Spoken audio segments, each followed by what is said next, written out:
मानव युग की गंगोत्री से बही ज्ञान की धारा है। हम युग का निर्माण करेंगे, यह संकल्प हमारा है। हम बदलेंगे, युग बदलेगा, यही हमारा नारा है। सद्विचार घर घर पहुँचाएं, यह कर्तव्य हमारा है।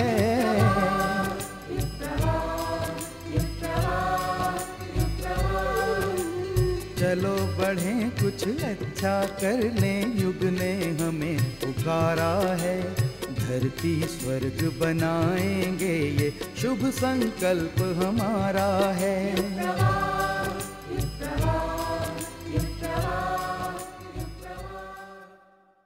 राष्ट्रीय राजधानी क्षेत्र दिल्ली में जहां एक और राजनीति का प्रभाव शिखर पर है, वहीं धर्म अध्यात्म का प्रभाव भी कम नहीं है। अभी हाल ही में द्वारका दिल्ली में 108 कुंडीय गायत्री महायज्ञ संपन्न हुआ, जिसमें दिल्ली वासियों ने बढ़ चढ़कर भाग लिया। आइए देखते हैं यहाँ उसी की एक झलक।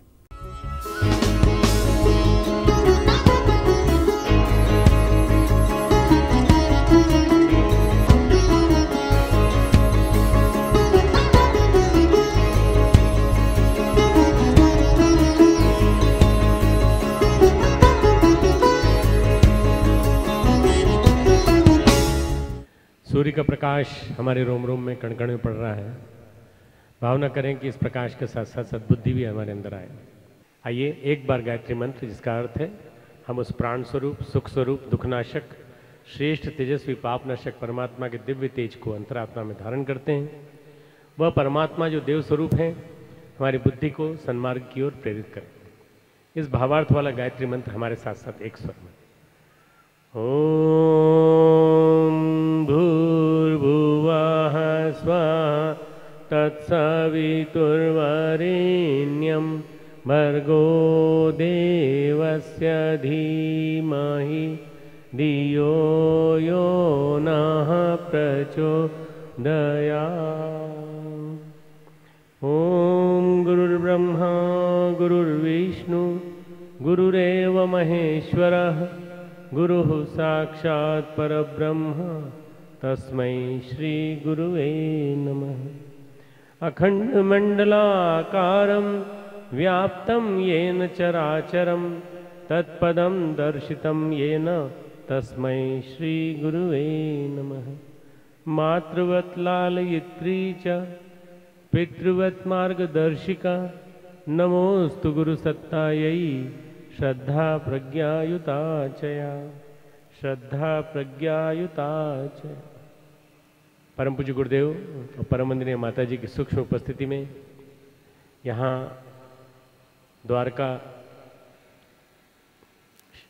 दिल्ली के द्वारका शहर में 108 कुंडी यज्ञ और उसके साथ साथ विशेष ज्ञान यज्ञ की इन संगोष्ठियों में आए हुए सभी दिल्ली नगर के, एनसीआर के, आसपास के अन्य क्षेत्रों के हमारे सभी प्राणवान कार्यकर्ताओं, देवी स्वरूपा बहनों, देवतुल्य भाइयों, शक्ति स्वरूपा माताओं, सभी हमारे प्रबुद्ध वर्ग के साथियों, हमारे बीच में बैठे हुए प्रिंट मीडिया, इलेक्ट्रॉनिक मीडिया के और प्रिंट सभी भाइयों बहनों।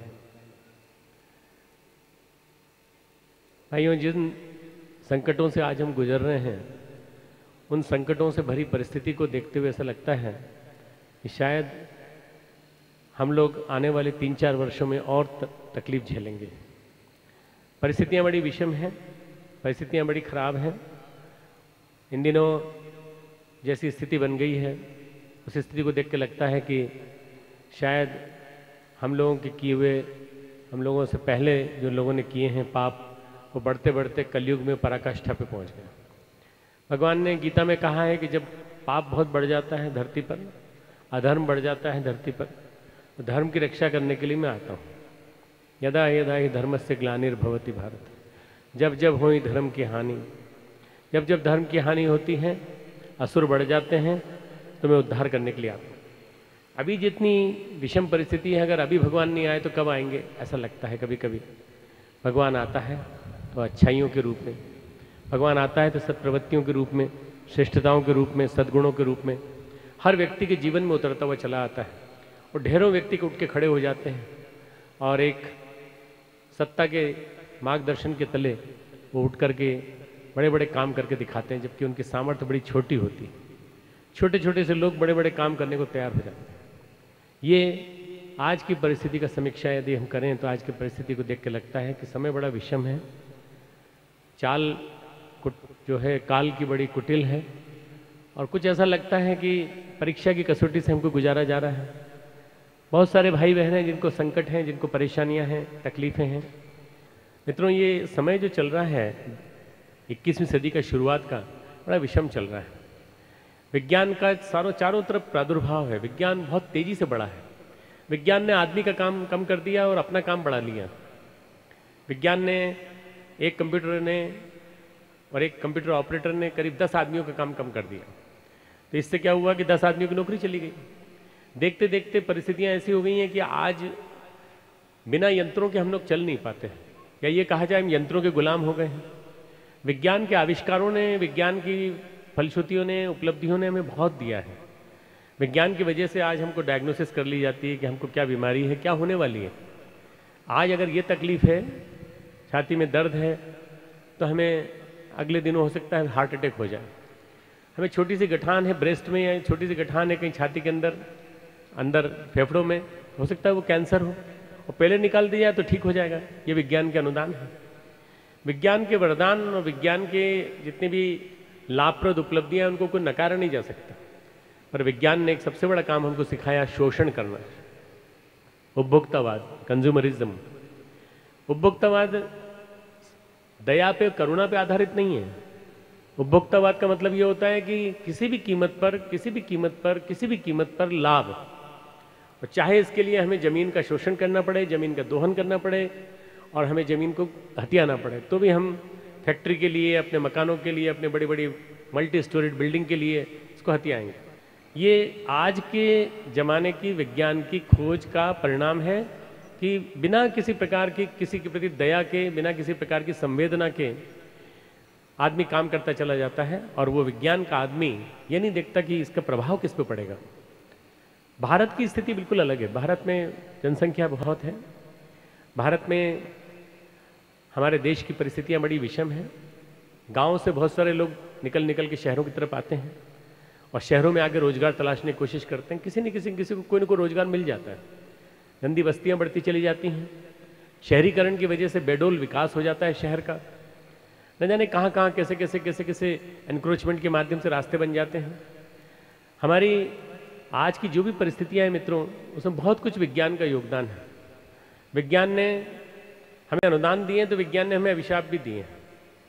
विज्ञान उसको कहते हैं जिसमें कि रैशनैलिटी है, विज्ञान वो जिसमें तथ्य है, तर्क है, प्रमाण है। विज्ञान का मतलब ये कि हर चीज जहां हम विज्ञान के चश्मे से देखें और सही पता चले कि सही है, खरी है। विज्ञान अध्यात्म को भी इसी दृष्टि से देखता है। आप मंदिर जाते हैं तो क्या परिवर्तन होता है आपके अंदर? आपने पीले कपड़े पहने हैं और कुछ माला वाला जपते हैं तो माला करने से आपके अंदर क्या परिवर्तन आया, क्या बदलाव आया? आप अगर नमक नहीं खाते हैं और पर्व और व्रत विधान अगर आप करते हैं तो क्या परिवर्तन आया आपके जीवन में? क्या आप बदले कुछ? क्या आपके शरीर का शोधन हुआ? क्या आपके शरीर में जितने विकार थे वो निकले? ये सारी चीज़ें विज्ञान कसौटी पे कसता है। हमारी योग साधनाएं, गायत्री की साधना, यज्ञ वगैरह करने से क्या लाभ मिलता है? ये विज्ञान अपनी कसौटी पे कसने की कोशिश करता है। और विज्ञान की कसौटी पे यदि खरा उतरे तो विज्ञान कहता है सही है। भाइयों, आज का युग विज्ञान का युग है, और विज्ञान के युग में हम सबको मिलजुल करके एक प्रयास करना है कि विज्ञान के यंत्रों की, उपकरणों की माध्यम से हम अध्यात्म को कितना खराद सकते हैं, कितना परिष्कृत बना सकते हैं। आज का अध्यात्म लंगड़ा हो गया। आज का धर्म तंत्र में एक ही बात रह गई है कि आप जितनी कथा सुनोगे, जितना उपदेश सुनोगे, जितना नाम जप करोगे, उतना आपको लाभ मिलेगा। आज के कलयुग में यह कह दिया गया है कि पात्रता की कसौटी पे कसना जरूरी नहीं है, अपने आप की सफाई जरूरी नहीं है, आत्मशोधन जरूरी नहीं है। क्या जरूरी है? आप कथा करो, संगीतन करो, संकीर्तन करो, पीले कपड़े पहन लो और खूब प्रेम से संगीत सभाओं में जाओ और संगीत सुनो, मंत्रों की महिमा सुनो। सब सत्संग की महिमा अपार है, पर सत्संग से बदलाव तो आना चाहिए। अगर सत्संग से बदलाव नहीं आया, अपना जीवन नहीं बदला, हमारी बुरी आदतें नहीं बदली, उसी तरह से गुस्सा करते रहे, उसी तरह से थाली उठा उठा के फेंकते रहे, उसी तरह से यदि हम गुस्सा दे के गाली देते रहे, गाली देने के साथ साथ जो हमारे भाई लोग बैठे हैं, बहनें भी बैठी हैं, उन सबसे कहता हूँ, हरियाणा का इलाका लगा हुआ है, इधर का लगा हुआ है, नशे की आदतें हमारी यथावत बनी रही, हमारे जीवन में बुरे व्यसन यथावत बने रहे, खाने पीने में हमारी खराब चीज़ें आती नहीं, तो भाइयों बहनों फिर बदलाव नहीं आया तो भगवान आएगा कैसे? अपने कोठरी को आपने साफ नहीं किया तो भगवान आएगा कहाँ से? भगवान को आने के लिए जगह चाहिए, भगवान को आने के लिए रास्ता चाहिए, भगवान को आने के लिए और ठहरने के लिए, रुकने के लिए एक स्थान चाहिए, साफ स्थान चाहिए। कोठरी मन की सदा रख साफ बंदे, कौन जाने कब प्रभु स्वयं आन बैठे। कोठरी मन की हमेशा साफ रखो, कब क्या मालूम कब प्रभु का मौका, प्रभु को मन आ जाए कि आपके यहाँ चलें और पता चला यहाँ तो गंदगी भरी पड़ी है। क्या है? ईर्ष्या, द्वेष, राग, मोह, दुनिया भर की दूसरों से दुश्मनी, बुराइयां, आलोचना, पीठ पीछे बुराई करना, कड़वा बोलना और जरूरत पड़े, मौका लगे तो पीठ पीछे छुरा भोंकना। अगर ये आदतें ये सब घुसी हुई हैं तो फिर भगवान नहीं आएगा। भगवान की प्रेरणा उसके जीवन में आती है कथा के माध्यम से, यज्ञ के माध्यम से, गायत्री के साधना के माध्यम से, जो अपने आप को सुधारने के लिए, जो अपना शोधन करने के लिए, आत्मशोधन करने के लिए तैयार हो। ये वैज्ञानिक व्याख्या है, अध्यात्म के परिष्कृत स्वरूप की वैज्ञानिक व्याख्या है कि आप अपने आप को सुधारने के लिए कितना तैयार है, आत्मशोधन के लिए कितना तैयार है। आत्मशोधन का मतलब होता है अपने आप की सफाई, अपने आप को रोज साफ करो, डेली। रोज गंदगी छा जाएगी, आप बाहर रख दो पानी दिल्ली के इस प्रदूषित वातावरण में, आप देखना अगले दिन सुबह उस पर काली सतह जम जाएगी। क्यों? प्रदूषण जितना वातावरण में फैला हुआ है ना, वो सारा का सारा काली एक परत बना देगा पानी के ऊपर। उसको आप साफ करोगे तो नीचे से पानी साफ निकलेगा, वो ऊपर का पानी परत गंदी हो जाएगी। इसी तरह से हमारे ऊपर भी परत चढ़ती रहती है, आत्मा के ऊपर रोज परत चढ़ती रहती है, कुसंस्कारों की परत चढ़ती रहती है, जो हम देखते हैं टीवी पे, दुनिया भर का जहर सुनते हैं, टीवी पे सीरियल देखते हैं, परिवारों के आपस में षड्यंत्रों के, सारी चीज़ों से हमारे जीवन में गड़बड़ियाँ आती रहती हैं। मित्रों, इन सब चीज़ों से हम लोग जिस चीज़ का शिकार हो रहे हैं वो ये कि अध्यात्म तंत्र हमारा गड़बड़ा रहा है। धर्म और अध्यात्म के ऊपर पूरी हमारी संस्कृति टिकी हुई। यदि हमारा धर्म और अध्यात्म का ढांचा गड़बड़ा जाएगा और मूढ़ मान्यताओं, प्रथा, परंपराओं, अंधविश्वासों की बेड़ी में फंस जाएगा और हम दुनिया भर के विवेकपूर्ण नहीं है ऐसी मान्यताओं में उलझ जाएंगे, तो फिर हम विज्ञान का क्या लाभ उठा पाएंगे? तो विज्ञान की कसौटी पर, विज्ञान की आग में गुजार कर अध्यात्म को परिष्कृत बनाना। आपने सुना होगा कि लोहार क्या करता है, आग में गुजारता है लोहे को जोर जोर से, फिर उसको पीटता है बुरी तरह से, जब तक कि वो अच्छी तरह से सॉफ्ट नहीं हो जाए। सॉफ्ट हो जाने के बाद उसको जैसा चाहे मोल्ड कर लेता है। सुनार भी ऐसे ही करता है, आग में गुजार करके उसको ठोंकता है, ठोंक ठोंक ठोक के एक सोने का टुकड़ा, उसी से आभूषण तरह तरह के बना देता है कला से। आग से गुजरे बिना कुछ भी नहीं होने वाला। आग यानी तप, और जुड़ने के लिए तैयार होना यानी योग। आग यानी तप, जुड़ने के लिए तैयार होना यानी योग। जुड़ करके हम परमात्मा के काम कैसे आ सकते हैं, ये यदि आपके जीवन में अगर महत्वपूर्ण है तो आपको विज्ञान की कसौटी पर अध्यात्म को कसने के लिए तैयार होना पड़ेगा। विज्ञान और अध्यात्म दोनों एक दूसरे के जोड़ीदार हैं, हिस्सेदार हैं। और विज्ञान और अध्यात्म की जोड़ी है अगर, तो हम लोग कैसे, आप देखिए दिल्ली वैज्ञानिक आविष्कारों की नगरी, विज्ञान के विकास की नगरी। आप चले जाइए द्वारका में ही, मैं तो द्वारका बहुत दिनों बाद आया हूँ, देख रहा हूँ बड़े बड़े मल्टी स्टोरीड बिल्डिंग बन गई, प्लाजा बन गए, बड़े बड़े सुपर कॉम्प्लेक्स बन गए। सारे दिल्ली का ही नहीं बल्कि सारे भारत का विकास हो रहा है बिल्डिंग की दृष्टि से। आदमी की अंदर की इंसानियत की दृष्टि से विकास नहीं हो रहा है, मानवता की दृष्टि से विकास नहीं हो रहा है, मानव में आध्यात्मिकता की दृष्टि से विकास नहीं हो रहा है। गांव में रहने वाले लोगों के लिए हमने क्या किया?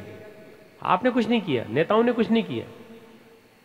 गांव में रहने वाले लोगों ने अपने बलबूते, अपने साधनों के सहारे संपन्नता इकट्ठी कर ली और आज ग्रामीण भारत बहुत तेजी से चमक रहा है। उसने कहा तुम शहर वालों, तुम अपने आप को चमकाओ जितना चमकाना है, पर हम वास्तविक समृद्धि लाएंगे। और मित्रों, आज अगर कीमतें रुकी हुई हैं किसी वजह से, आज अगर 100 रुपये का गेहूं नहीं हो रहा, 100 रुपये किलो बोल रहा हूँ, और 200 रुपये की चीनी नहीं हो रही है, तो उसका कारण गाँव में होने वाली प्रगति है और गाँव में से रुकने वाला माइग्रेशन है, पलायनवाद, दिल्ली आने वाला। दिल्ली भाग भाग के पहले आते थे, अब नहीं आते हैं। उसका कारण क्या है? गांव वालों ने समझ लिया है हमारे विकास की कुंजी यही है। गांव वालों को समझना पड़ेगा वास्तव में कि गांव से भागने से क्या फायदा, दिल्ली भागो बार बार, बंबई भागो बार बार, कलकत्ता भागो, क्या फायदा। तो गांव वालों ने समझ करके खेती को ही आधार बनाया और खेती के माध्यम से और भी बहुत सारे बाय प्रोडक्ट न जाने कितने बनाए उन्होंने, और पैरेलल इंडस्ट्री खड़ी करके उन्होंने बहुत बड़े बड़े बड़े काम करना चालू कर दिए हैं। तो भारत की आर्थिक प्रगति में कोई कमी नहीं आई मित्रों, पर कोई श्रेय लेने की कोशिश न करे कि हमारे शहरी लोगों ने किया है। शहरी लोगों ने नहीं किया, ग्रामीण लोगों ने किया। ग्रामीण लोगों ने इतना बड़ा पुरुषार्थ किया है कि भारत की समृद्धि पे कोई असर नहीं पड़ा। भारत की समृद्धि आने वाले 1-1.5 साल में जो कमी आई है थोड़ी सी, ये पूरी होकर, खाना पूर्ति होकर भारत पुनः अपने उस वैभव वाले शीर्ष पर पहुंचेगा। वो सारा विश्व जो है वो, जैसे हमारे यहाँ के बारे में कहा जाता था कि हम कटोरा लेकर सारे देश में, विभिन्न देशों में जाते हैं और कर्जा लेकर आते हैं। मित्रों, आने वाले दिनों में सारे दूसरे देश हमारे पास कटोरा लेकर आए और हमसे मांगे तो आश्चर्य मत करना। हमारे देश का ये कीर्तिमान रहा है कि हमेशा अपनी कुव्वत को और अपने आप को उसने कभी दांव पे नहीं लगाया, अपनी हिम्मत को दांव पे नहीं लगाया। इसलिए हमारे देश ने कभी किसी पे हमला नहीं किया। पाकिस्तान में थोड़ी दूर तक रह गया था सियालकोट, सियालकोट की दीवारें दिख रही थी, लाहौर की बड़ी बड़ी मीनारें दिख रही थी। लोगों ने पूछा प्रधानमंत्री से, कोर कमांडर्स ने पूछा कि साहब आप कहें तो एक हमला बोलें। मुश्किल से 10 किलोमीटर की बात है, 10 किलोमीटर के अंदर हम हमला बोल करके हम लाहौर को अपने कब्जे में कर लेंगे। लाल बहादुर शास्त्री ने कहा नहीं, नहीं करना, हमको नहीं करना।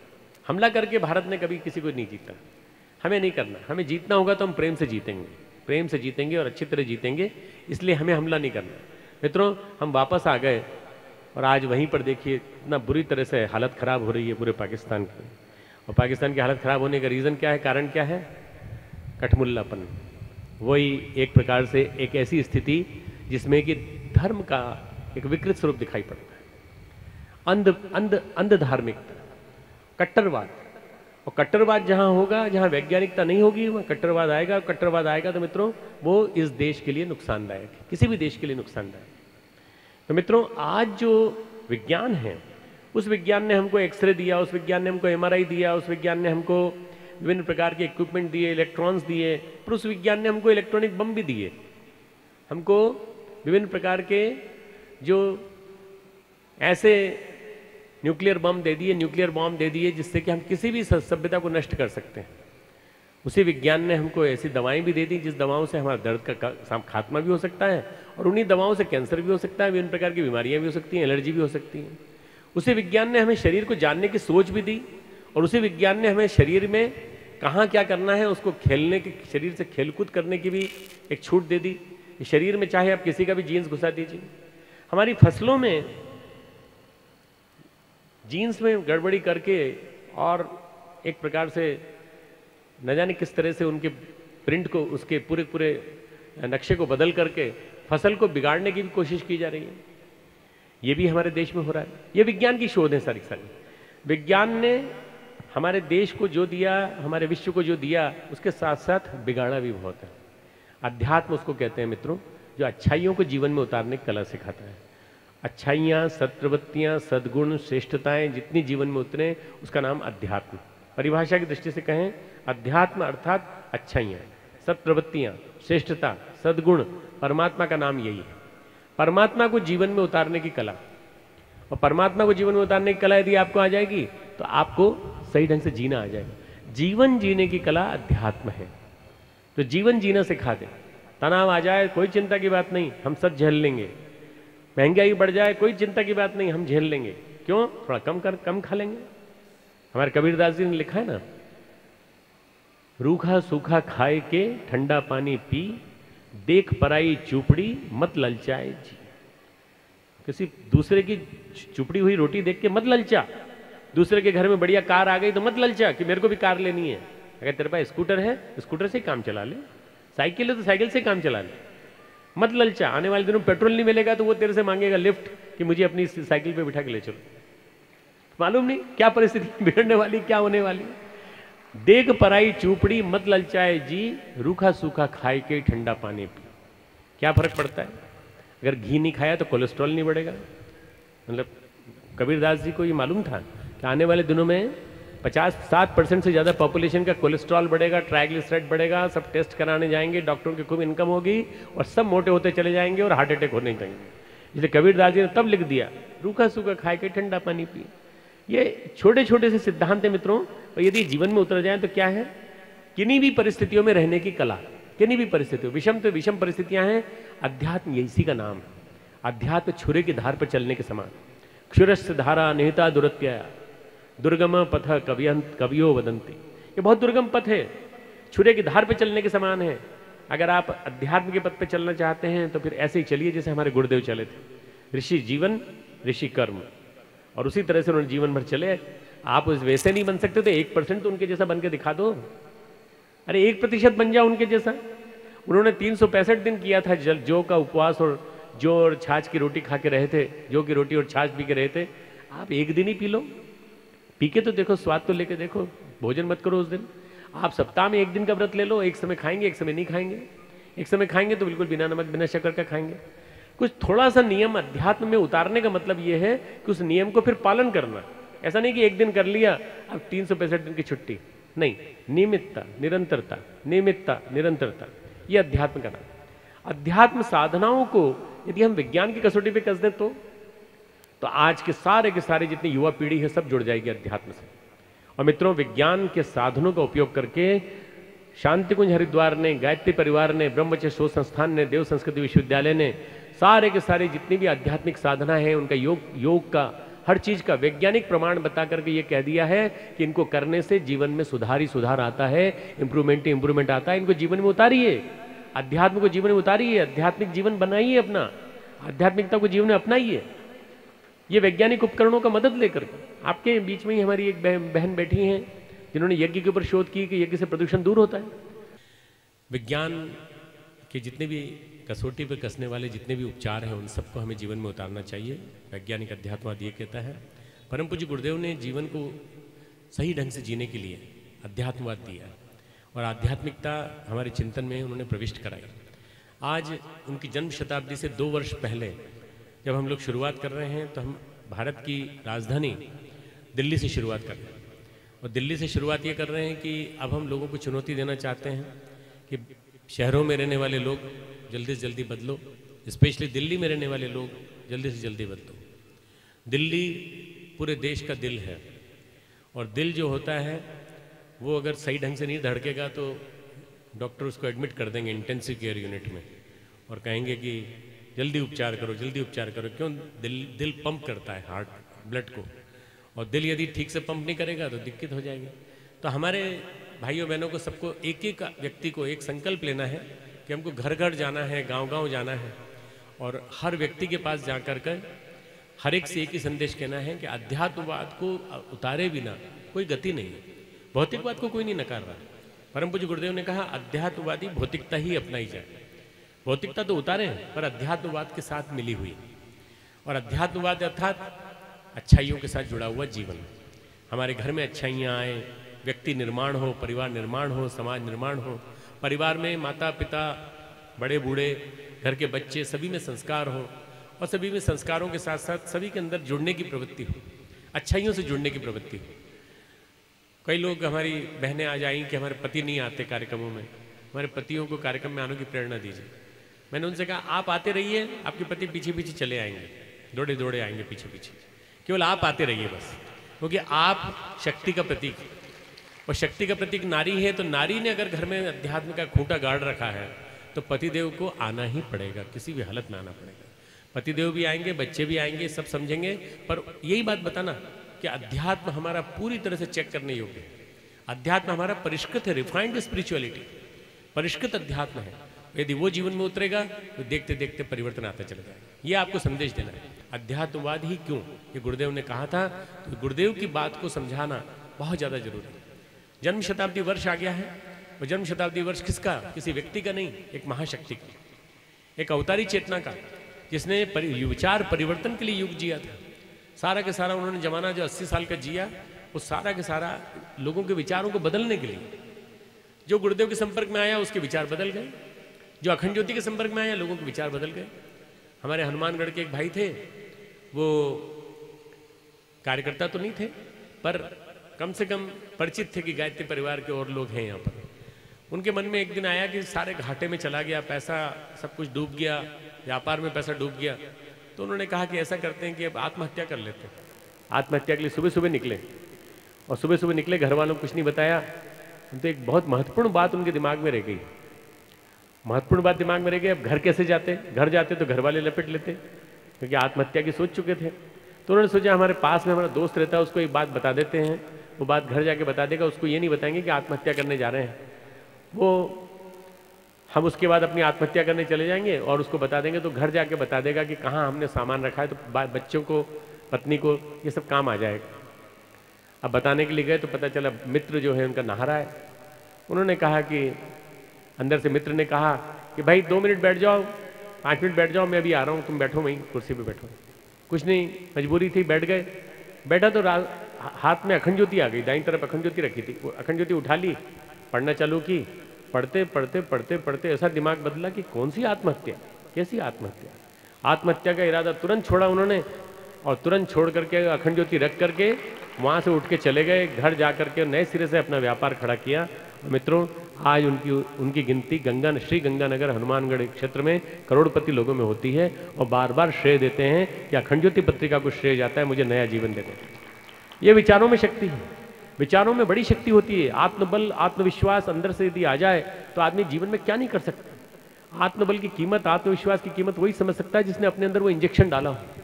अगर आप अपने अंदर आत्मविश्वास भर लें तो भले ही कितनी प्रतिकूल परिस्थितियां हो, कोई दिक्कत नहीं, हम निकल जाएंगे। क्यों? गुरु के ऊपर विश्वास है, परमात्मा के ऊपर विश्वास है, हमें उस चिंतन चेतना पे विश्वास है जो ऋतंभरा प्रज्ञा के रूप में, गायत्री माता के रूप में हमारा मार्गदर्शन कर रही है। हमें उस भगवान पे विश्वास है। यदि गायत्री माता को नहीं मानते तो भगवान कृष्ण पे विश्वास है, भगवान शिव पे विश्वास है। जिस पे विश्वास हो उस विश्वास को प्रगाढ़ बनाओ, और प्रगाढ़ बना करके अपने आत्मविश्वास को प्रगाढ़ बनाओ। आत्मविश्वास ही ईश्वर विश्वास। स्वामी विवेकानंद कहते थे, जो आत्मविश्वास को रोज प्रबल बनाएगा वो ईश्वर विश्वास को मजबूत बनाएगा। तो मित्रों, अपने आप पे विश्वास करना बहुत जरूरी है। आज आदमी का अपने ऊपर से विश्वास हिल गया, इसलिए तनाव, अवसाद, आत्महत्या, विभिन्न प्रकार की जो विक्षिप्त करने वाली मनस्थिति आ गई हैं, मनोविकार आ गए हैं। इसीलिए आ गए हैं कि अपने ऊपर से विश्वास ही नहीं रहा कि क्या करने वाले हो, मालूम नहीं क्या करना है। अरे जब तुम ही ऐसा जवाब दोगे तो कैसे काम चलेगा। अरे युवा पीढ़ी के हो, 20 साल है, 25 साल, 30 साल उम्र है तुम्हारी, तुम्हें कुछ सोच समझ के काम करना चाहिए। तुम कुछ सोचो, सोच के बताओ क्या करोगे। नहीं साहब, कुछ समझ में नहीं आता, सारी तरफ से रास्ते बंद हो गए, उधर फेल हो गए, अब कुछ समझ में नहीं आता। अरे कहीं ना कहीं तो हाथ पांव मारो बाबा। जो 20 साल 25 साल की उम्र में हताश हो जाए वो बूढ़ा, और जो 70 साल की उम्र में भी ये उम्मीद रख के चले कि मैं सत्युग देख करके जाऊंगा, क्योंकि गुरुदेव ने कहा है नया युग आने वाला, उसको देख करके जाऊंगा, वो जवान है, चाहे 70 साल का हो, चाहे 80 साल का हो। ये इन बूढ़ों की हमें जरूरत नहीं है, इन बूढ़ों को ठीक करने की जरूरत है।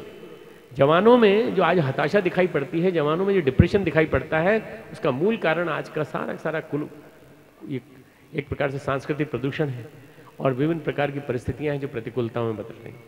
जाति के ऊपर आधारित विभिन्न प्रकार की राजनीतिज्ञों का घोटाला, उसके बाद विभिन्न प्रकार के षड्यंत्र, ये सारी चीज़ें दिखाई पड़ती हैं तो लोग परेशान हो जाते हैं, हमारे बच्चे परेशान हो जाते हैं। मित्रों, परिस्थितियों से जो प्रभावित हो जाए वो कमजोर आदमी है, और जो मनस्थिति को मजबूत रखे वो मजबूत आदमी है।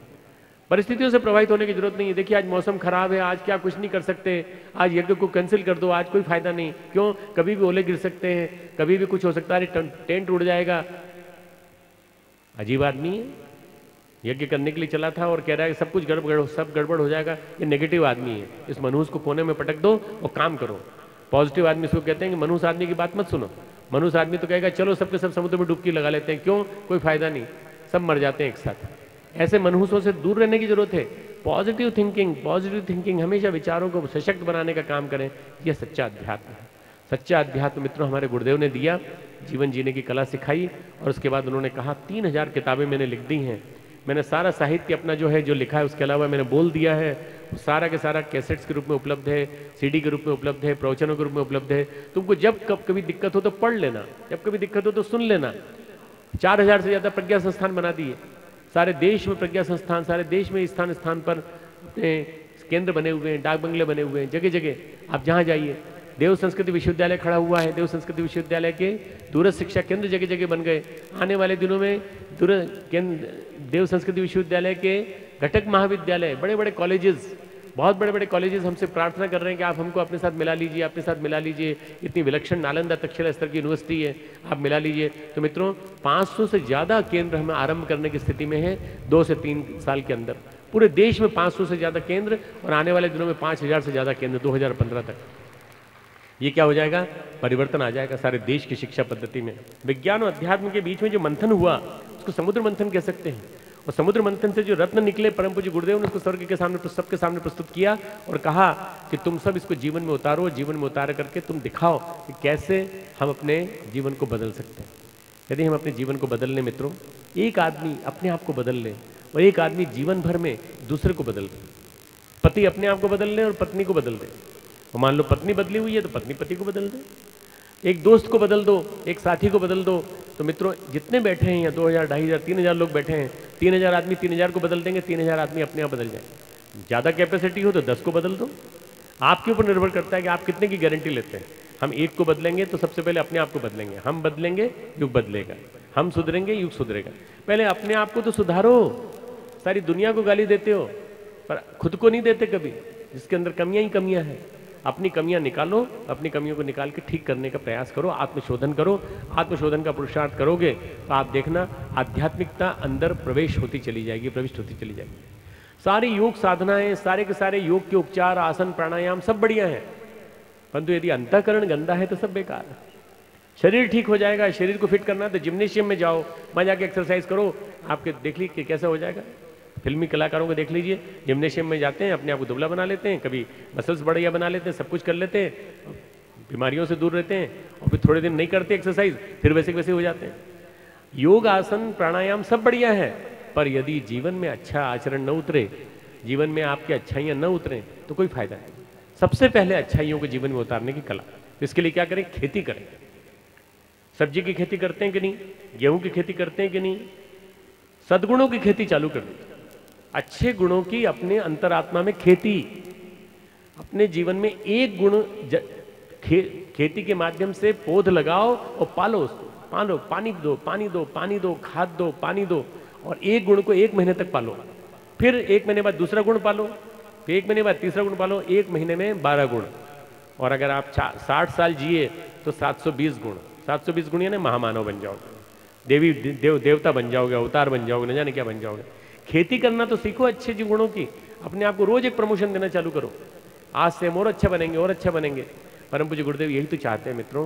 वो चाहते हैं कि मेरे को 2 लाख महामानव चाहिए, 2 लाख ऐसे प्रज्ञापुत्र चाहिए जो मेरे काम में आगे बढ़ के काम कर सके। मुझे 2 करोड़ प्रज्ञा परिजन चाहिए जो भले ही 1 घंटा समय दें रोज, पर ज़्यादा से ज़्यादा काम करके मेरे काम को आगे बढ़ा सकें। गुरुदेव का काम क्या है? विचार परिवर्तन, विचारों में बदलाव, लोगों के जीवन में बदलाव। यदि हम लोगों के जीवन में बदलाव ला सके, सुधार सके, नशे की आदत सुधार सके, गुस्सा करने की आदत सुधार सके, बदलाव ला सके, उनके जीवन में स्वर्गीय दृष्टिकोण ला सके, उनके परिवर्तन कर सके, मित्रों बहुत बढ़िया काम होगा। 2012 के बाद परिवर्तन की एक लहर आ रही है, सतयुग आ रहा है, परिवर्तन की लहर आ रही है। अच्छे अच्छे लोग चुन के आएंगे और मित्रों ये वर्तमान सेटअप बदलेगा और भारत जगत गुरु बनेगा। आने वाले 2020 तक सारे विश्व का मार्गदर्शन करेगा। ऐसे सतयुग के आगमन के लिए आइए दीप यज्ञ के माध्यम से सतयुग की आरती उतारें। खूब खूब मंगल कामनाएं। परम पूज्य गुरुदेव, वंदनीय माता जी के ढेर सारे आशीष।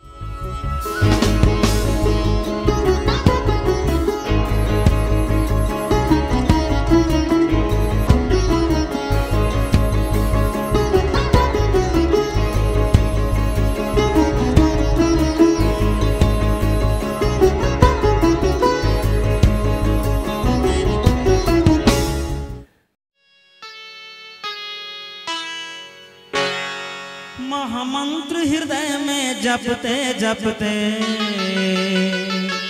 महामंत्र हृदय में जपते जपते, गायत्री की करो साधना, गायत्री की करो साधना।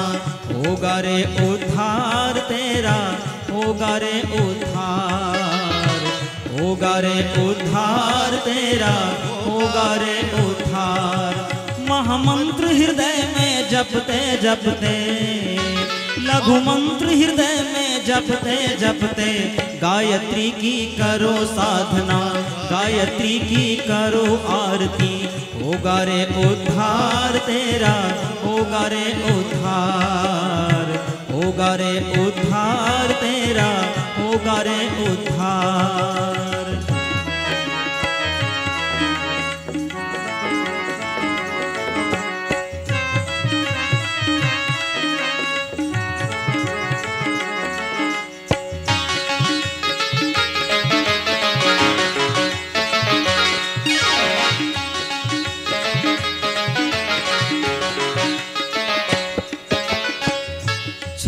कपट हृदय से दूर रहे, सत साधन से भरपूर रहे। इस महामंत्र को साध साध हम विनती रहे ना दूर रहे। अति सरल साधना करते करते, अति सरल साधना करते करते गायत्री की करो आरती, गायत्री की करो साधना। होगा रे उद्धार तेरा, होगा रे उद्धार, होगा रे उद्धार तेरा, होगा रे उद्धार।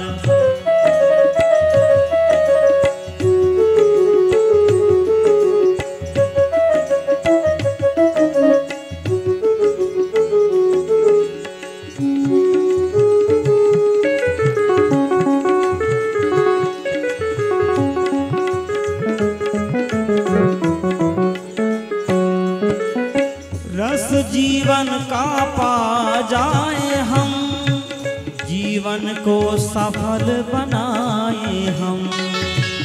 वसुधा कुटुंब की तरह लगे, वाणी अमृत में पाए हम। सत्कर्म गगरिया भरते भरते, सत्कर्म गगरिया भरते भरते गायत्री की करो आरती, गायत्री की करो आरती। होगा रे उद्धार तेरा, होगा रे उद्धार, होगा रे उद्धार तेरा, होगा रे उद्धार। महामंत्र हृदय में जपते जपते, महामंत्र हृदय में जपते जपते गायत्री की करो आरती, गायत्री की करो आरती। होगा रे उद्धार तेरा, होगा रे उद्धार, होगा रे उद्धार तेरा, होगा रे उद्धार। गायत्री मंत्र हमारे साथ साथ। ओम भूर्भुवः स्वः तत्सवितुर्वरेण्यं भर्गो देवस्य धीमहि धियो यो नः प्रचोदयात्। आत्मीय बहनों और भाइयों, आने वाली पीढ़ी, हमारे बच्चे और बच्चों के बच्चे इसलिए दुखी नहीं होंगे कि कुछ गलत आदमियों ने कुछ गलत काम किया, लेकिन इसलिए ज़रूर दुखी होंगे कि अच्छे आदमी चुप बैठे रहे। ऋग्वेद का पहला श्लोक है, अग्निम नीले पुरोहितम यज्ञस्य देव ऋत्वजम होतारम रत्न धातनम। यज्ञ एक ऐसी विधा है जिससे इस संसार में और यदि कोई दूसरा संसार होगा तो उस संसार में भी आप सब कुछ पा सकते हैं। यज्ञ एक सूत्र है, एक फॉर्मूला है जो मनुष्य, प्रकृति और परमात्मा तीनों के बीच में कैसे संबंध होने चाहिए और उन संबंधों से कैसे लाभ लिया जा सकता है, इन सारे सूत्रों को बनाने वाली क्रिया का नाम यज्ञ है। ये जप, ये ध्यान, ये अनुष्ठान, ये परिश्रम, ये योग, ये प्राणायाम, ये सब क्रियाएं हैं जिसके माध्यम से आपको कुछ पाना या कुछ बनना पड़ता है। यज्ञ के विज्ञान में पहली चीज़ है व्यक्तित्व परिष्कार। जो भी अपने यज्ञ को सफल बनाना चाहता है उसकी पहली ज़रूरी शर्त है कि आपको एक अच्छी बेटी, एक अच्छा बेटा, एक अच्छा भाई, एक अच्छी बहन, एक अच्छा पड़ोसी बनना पड़ेगा। अगर आप ये नहीं बनते हैं तो फिर आपने परीक्षा पास नहीं की, यज्ञ तो किया, किताब तो पढ़ी, लेकिन परीक्षा पास नहीं की। इसमें दो चीज़ होती है, एक कहलाती है संयम और एक कहलाती है उदारता। कोई भी व्यक्ति दूसरों के प्रति उदार हो ही नहीं सकता है जब तक कि वह अपने प्रति कठोर न हो। ये कोई उदारता नहीं है। मान लीजिए हम बड़े आदमी हैं, हमारे पास बहुत पैसा है, हमने किसी को 100 रुपये दे दिए, 200 रुपये दे दिए। आप बतलाइए 100-200 रुपये की क्या कीमत है? भगवान ने जो आपको आंखें दी हैं, देखने की ताकत दी है, उसकी कीमत आपने दी है। आपके दिमाग में जो सोचने की ताकत है वो आपकी कमाई है।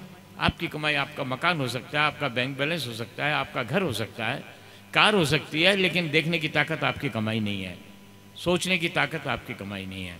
जो कुछ मिला है हमको किसी कीमत पर मिला होगा।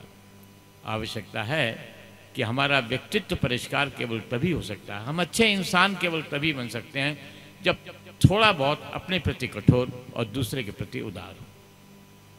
पहली शर्त, सिर्फ 3 चीज़ें हैं। विज्ञान में गायत्री मंत्र का भी वही विज्ञान है और यज्ञ का भी वही विज्ञान है। दूसरी चीज़ श्रद्धा। श्रद्धा का मतलब पूजा नहीं होती है, पीले कपड़े पहनना भी नहीं होता है।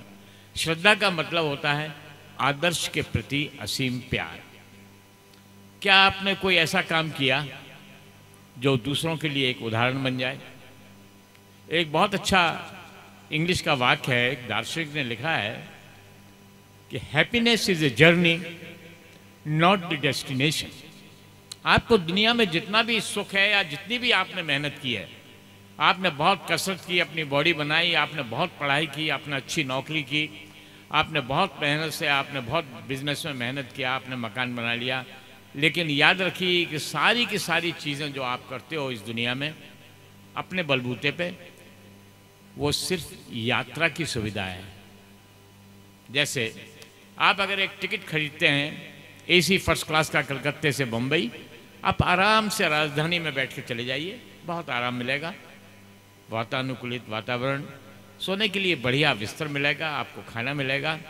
लेकिन एक बात याद रखिए, जैसे ही आप बम्बई पहुंचेंगे वैसे ही आपको उसी प्लेटफॉर्म पे उतरना पड़ेगा और उसी गेट से बाहर जाना पड़ेगा जिसमें 3rd क्लास का यात्री जाता है।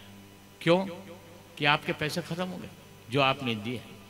इस संसार के अंदर जो कुछ भी आपने कमाया है, जो कुछ भी आपने किया है, जो कुछ भी मेहनत की है, वो सब इस यात्रा में ख़त्म हो जाएगी।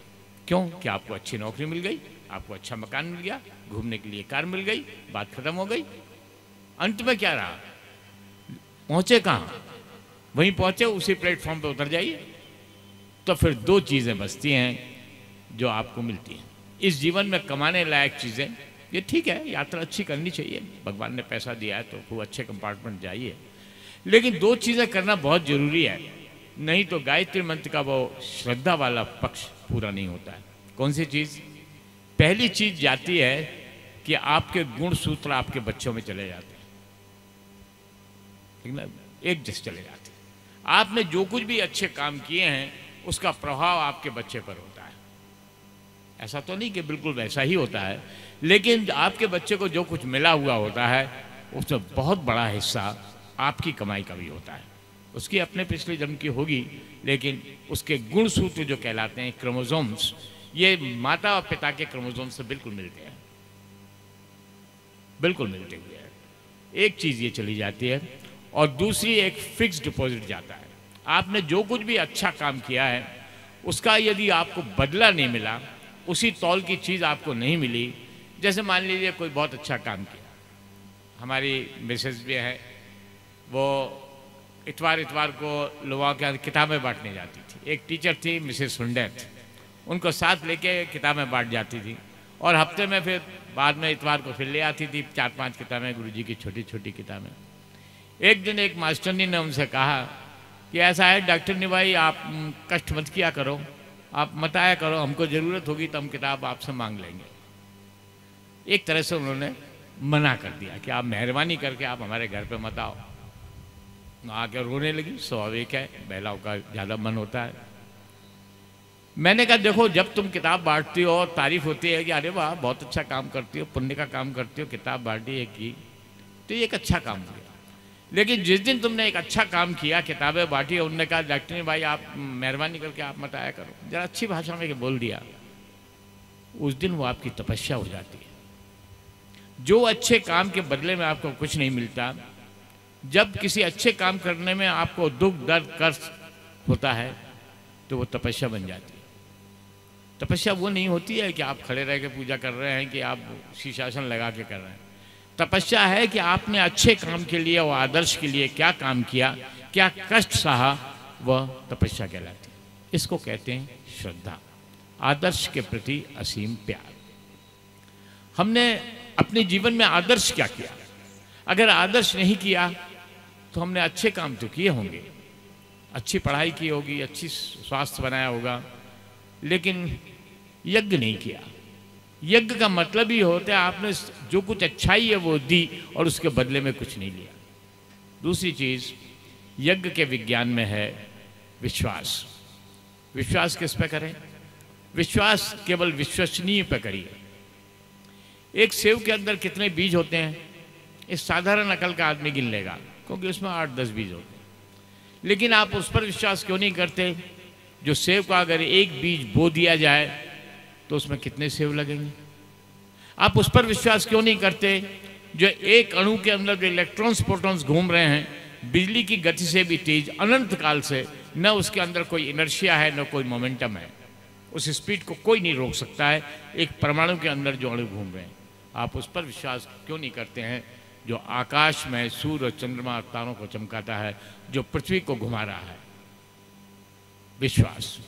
अगर दुनिया के अंदर आप सब जो आपसे ज़्यादा होशियार हैं, मान लीजिए दुनिया के सारे एमए और एमए के बराबर लोग खत्म हो जाएं, तो कोई भी बीए एमए नहीं बन सकता। अगर हमने भगवान पर विश्वास नहीं किया, भगवान माने सद्गुणों और सद्भावों का समुच्चय, जिसके अंदर सारी अच्छाइयाँ हों, सारे अच्छे भाव हों, वही भगवान है। अगर हमने भगवान हो चाहे न हो, हमें विश्वास करना ही पड़ेगा अगर हम मनुष्य से ऊपर उठना चाहते हैं, अगर हम अपने गुणसूत्रों को ठीक करना चाहते हैं, हम अपने बच्चे को अपने से ज़्यादा काबिल बनाना चाहते हैं, तो हमें किसी न किसी आदर्श को अपने जीवन में उतारना पड़ेगा। किसी न किसी बड़े पर, ऊंचे पर, अच्छे पर, श्रेष्ठ पर विश्वास करना होगा। एक तीसरी चीज़ है, बस वहाँ ख़त्म होता है यज्ञ का विज्ञान। पहला व्यक्तित्व परिष्कार, अटूट श्रद्धा, दृढ़ विश्वास, और तीसरा आपके जीवन का लक्ष्य क्या है। तुम जो कर रहे हो उसको अच्छे से अच्छा करो। जो बच्चा 5वीं क्लास में और 8वीं क्लास में अच्छे से अच्छा कर देगा, वो 10वीं में भी कर देगा, 12वीं में भी कर देगा, बीए में भी कर देगा, वो कलेक्टर भी बन सकता है, डॉक्टर भी बन सकता है, इंजीनियर बन सकता है। आप जो भी काम कर रहे हैं उसको अच्छे से अच्छा करिए, लक्ष्य आपके सामने आता हुआ चला जाएगा। आप तो टॉर्च से 50 फीट देखिए, आपके 50 फीट कभी ख़त्म नहीं होंगे रोशनी के, क्योंकि आप जितना आगे बढ़ेंगे टॉर्च दिखा दी जाएगी। बस बैटरी बस ठीक रहनी चाहिए। आपके शरीर के अंदर आपके प्राण रहना चाहिए। आप अच्छे से अच्छा करते, चाहे दुनिया का जो भी लक्ष्य होगा, चाहे स्वर्ग हो, चाहे मोक्ष हो, चाहे कोई तीसरी चीज़ हो, चाहे चौथी चीज़ हो, आपको मिलती हुई चली जाएगी। गायत्री मंत्र और यज्ञ का विज्ञान, मनुष्य एक अच्छा इंसान बने, आदर्श पर उसको विश्वास हो और नियति पर अच्छी नियति उसकी बनी रहे, जीवन का लक्ष्य ऊंचा रखे। खत्म होता है गायत्री मंत्र का विज्ञान। अब आरंभ होता है गायत्री मंत्र का ज्ञान। गायत्री मंत्र के ज्ञान में पहली चीज आस्तिकता। आस्तिकता ये कोई मतलब नहीं होता है कि आप भगवान को, कई लोग हैं जो भगवान को नहीं मानते लेकिन फिर भी बहुत अच्छे इंसान रहे, जैसे गौतम बुद्ध। गौतम बुद्ध भगवान को नहीं मानते थे, लेकिन वो इतने अच्छे इंसान थे, अंगुलीमाल जैसे डॉक्टर को, डाकुओं को उन्होंने अच्छा बना दिया कि लोग उनको भगवान बुद्ध कहने लगे। जैनी लोग भगवान को नहीं मानते, उनके यहाँ आप किसी भी रामचंद्र जी, बजरंगबली, कृष्ण भगवान के कोई चित्र नहीं देखेंगे, लेकिन वो स्वयं इतने अच्छे इंसान थे कि लोग उनको भगवान महावीर स्वामी कहने लगे। भगवान का मतलब ही होता है गुणों से परिपूर्ण। पहली चीज आस्तिकता, माने उस महान अस्तित्व पर विश्वास कर उस रास्ते पे चलने को आस्तिकता कहते हैं। भगवान मूर्ति या फोटो की तो हमें एक सहारा बनाते हैं, जैसे प्रैक्टिस करते हैं, अपन कोई भी मुद्गर खिलाते हैं तो मुद्गर के अंदर ताकत थोड़ी है, उसको हिलाने से हमारे ही मांसपेशी तगड़े होते हैं। इसी प्रकार भगवान को आदर्श समझकर, भगवान के चित्र के अंदर सारी अच्छाइयाँ देखते हुए, उन अच्छाइयों को अपने में धारण करने का जो बराबर प्रैक्टिस की जाती है, उसी को जप कहते हैं, उसी को प्रदर्शन कहते हैं, उसी को अनुष्ठान कहते हैं। इसके माध्यम से आप अपने में संयम बरतते हैं और दूसरे के प्रति उदार बरतते हैं। ये कहलाती है आस्तिकता। दूसरी चीज़ है धार्मिकता। धार्मिकता का ये मतलब बिल्कुल नहीं होता है कि आपको किस धर्म को मानना चाहिए। बड़ा कठिन है पता लगाना कि धर्म क्या होता है। विज्ञान की भाषा में धर्म गुणों को कहते हैं। जैसे पानी का क्या धर्म है, आप किसी वैज्ञानिक से पूछिए तो बतला देगा। पानी एक तरल पदार्थ है जो रंगहीन, स्वादहीन और गंधहीन है। उसको अगर उबालते हो तो 100 डिग्री में उबलता है, 0 डिग्री पर जमता है, और उबलता हुआ पानी को यदि भाप बनाना है तो 536 कैलोरी ऊर्जा लेता है। आप दुनिया के किसी कोने में चले जाइए, अगर कोई भी तरल पदार्थ के अंदर ये गुण है तो वो पानी है।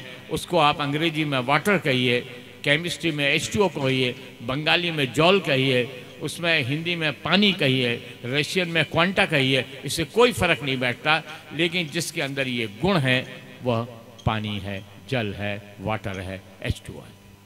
एक डॉक्टर की तरह मैं आपको बहुत संक्षेप में बतलाना चाहूँगा कि यदि आप छोटे से शरीर के प्रति अपना कर्तव्य निभाएं तो मैं ये तो नहीं कहता कि आप बिल्कुल बीमार नहीं पड़ेंगे, लेकिन 90% में आपको विश्वास दिला सकता हूँ कि 90% बीमारी आपको नहीं होगी।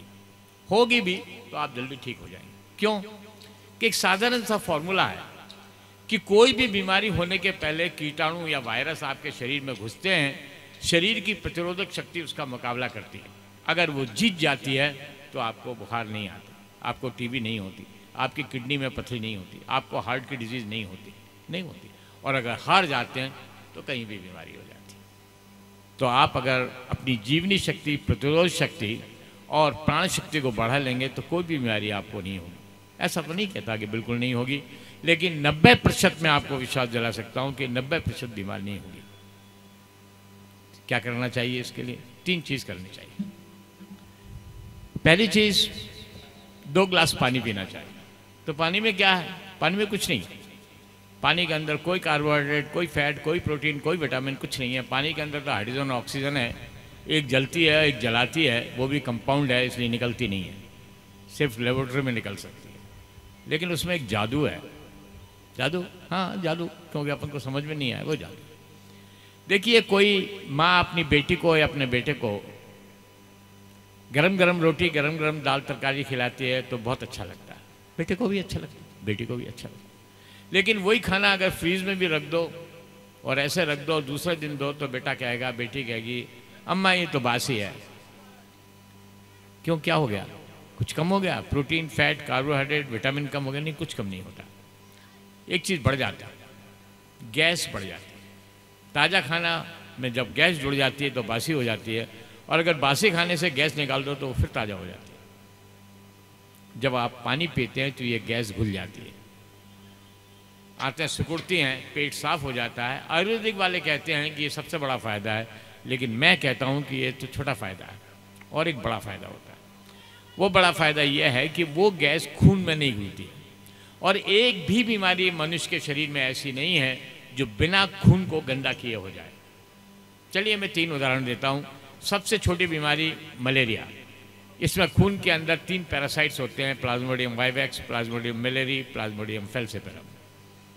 अगर इनको मार दो आप गोलियों से या जिससे भी, इंजेक्शन से, मलेरिया ठीक हो जाएगा। चलिए सबसे बड़ी बीमारी कैंसर। उसमें खून में माइटोटिक सेल्स होते हैं। जिस दिन कोई ऐसी दवा निकल आएगी कि खून के सारे कैंसर सेल मार दिए जाएंगे, उस दिन कैंसर ठीक हो जाएगा। अभी तक नहीं निकली। चलिए बीच की भी लीजिए, हार्ट डिजीज। इसमें खून में कोलेस्ट्रॉल, ट्राइग्लिसराइड नाम की चीज़ बढ़ जाती है। किडनी डिजीज में यूरिक एसिड बढ़ जाती है। मैं सिर्फ आपको ये बतला रहा हूँ कि खून साफ रहेगा तो आप स्वस्थ रहेंगे, और खून पवित्र रहेगा तो आप आध्यात्मिक हो जाएंगे। आवश्यकता है कि हम शरीर के प्रति कर्तव्य निभाएं। शरीर के प्रति हम कर्तव्य निभाएंगे तो ये हमारी शरीर के प्रति हमारी धार्मिकता होगी। परिवार के प्रति हम कर्तव्य निभाएंगे, हम अपने बच्चों को क्या डॉक्टर इंजीनियर बनाते हैं, सुसंस्कारवान बना देंगे तो हमने अपने परिवार के प्रति कर्तव्य निभा लिया। बस हमारे बाद हमारा बेटा हमारी बेटी अगर हमसे अच्छा समाज के लिए, देश के लिए, मानवता के लिए करते हैं तो हमने अपना काम पूरा कर लिया, हमने अपनी क्लास पास कर ली। आवश्यकता है शरीर के प्रति कर्तव्य निभाएं, आवश्यकता है हम परिवार के प्रति कर्तव्य निभाएं और देश के प्रति कर्तव्य निभाएं, समाज के प्रति कर्तव्य निभाएं, मानवता के प्रति कर्तव्य निभाएं।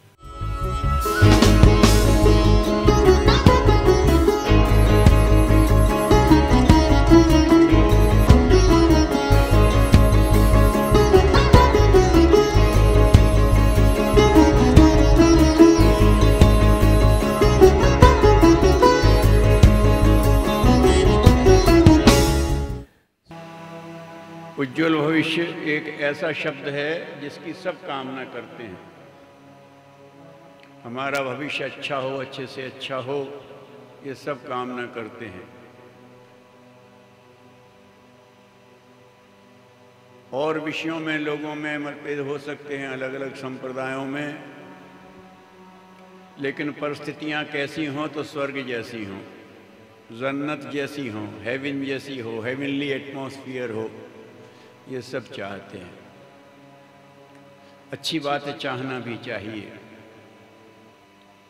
लेकिन परम पूज्य गुरुदेव ने उसका सूत्र दिया जो आप यहाँ यह देख सकते हैं कि कोई भी विज्ञान के क्षेत्र से, समाज शास्त्र शास्त्र के क्षेत्र से, किसी धर्म संप्रदाय के क्षेत्र से अगर ये चाहता है कि वातावरण स्वर्ग जैसा हो जाए तो उसके लिए उसके पहले एक चरण आवश्यक हो जाएगा कि हमारा स्वभाव देवताओं जैसा हो जाए। जब तक अंदर से देवत्व विकसित नहीं होगा तब तक स्वर्ग जैसा वातावरण नहीं बनेगा।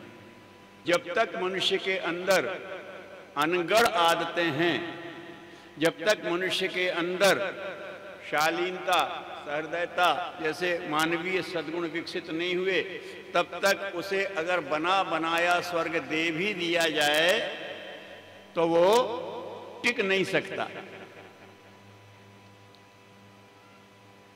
घर घर की बात है, भगवान न करे कि ये परंपरा और आगे बढ़े। घर में भाई बहन बड़े प्रेम से रहते हैं, अच्छा सब में वो होता है, लेकिन कहीं कुयोग से कोई ऐसी बहू आ जाए जो सबके मन में नफरत पैदा करने लगे तो फिर वो घर का स्वर्ग गायब हो जाता है। अगर